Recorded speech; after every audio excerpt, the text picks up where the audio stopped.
Sa fiesta, mga Katoliko nga na mag-fiesta man.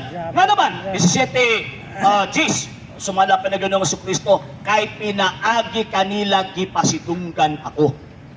Kung nagipasidunggan na mo ang mga santos, nga naman, kay direkta na ang Kristo eh. Muna pa sa Davao City. Kung ako ang gipasidunggan ang Chief of Staff, sama na itong gipasidunggan ang Mayor. Sama po na ang Ginoo sa Kristo, kung gipasidunggan ang mga apostol, gipasidunggan ang tawag in Kristo mismo. E ang problema lang, kaya muna huna ni atong higala, ilang kini apil po ni Paul, nangapas mo ba? Nangapas mo man. Kaya ilang huna, basta magpasidunggan sa mga santos, ribulto itong gipasidunggan. Wrong! Absolute niya, wrong!